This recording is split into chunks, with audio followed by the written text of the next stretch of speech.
कि आज के इस अंतरराष्ट्रीय गीता जयंती के समारोह में यहाँ पर उपस्थित देना चाहूंगा हरियाणा प्रदेश के यशस्वी मुख्यमंत्री माननीय मनोहर लाल जी को, कि जिनके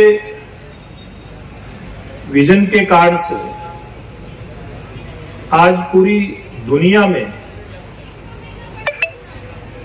गीता के ज्ञान की चर्चा होती है, उसके ऊपर कार्यक्रमों का आयोजन होता है और उसमें सबसे एक अच्छी और सबसे बड़ी अहम बात जो जुड़ी है, उसमें सामाजिक संस्थाओं के साथ साथ समाज के प्रबुद्ध जनों के साथ साथ जो स्कूलों के बच्चे बच्चियां, हमारे भारत का जो भविष्य है उसको इसमें सक्रियता के साथ शामिल किया गया है।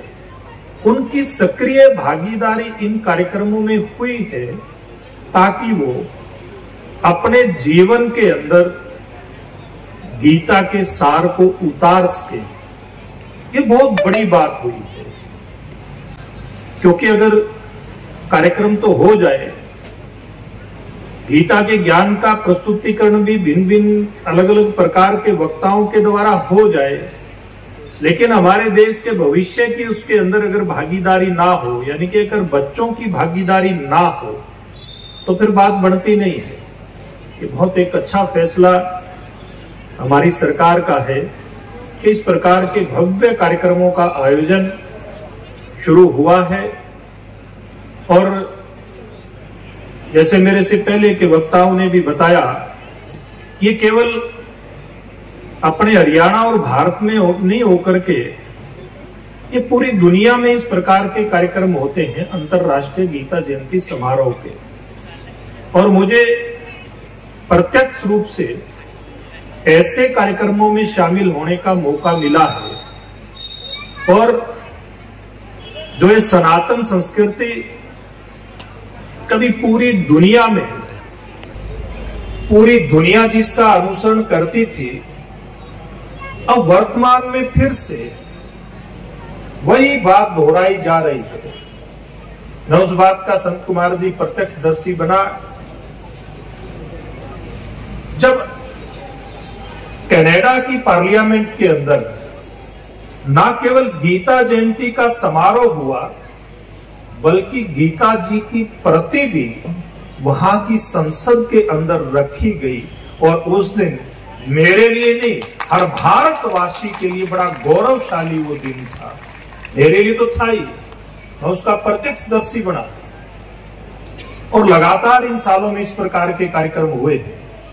मुझे उस बात का भी सौभाग्य मिला जब ब्रिटेन के अंदर कार्यक्रम का आयोजन था, मैं प्रत्यक्ष नहीं जा सका, लेकिन अपना संदेश, हरियाणा का संदेश मुझे अप्रत्यक्ष रूप से आजकल वर्चुअल सिस्टम जो बड़ा है, वीडियो कॉन्फ्रेंसिंग के माध्यम से उसमें शामिल होने का मौका मिला। तो ये कोई छोटी बात नहीं है और होनी भी चाहिए।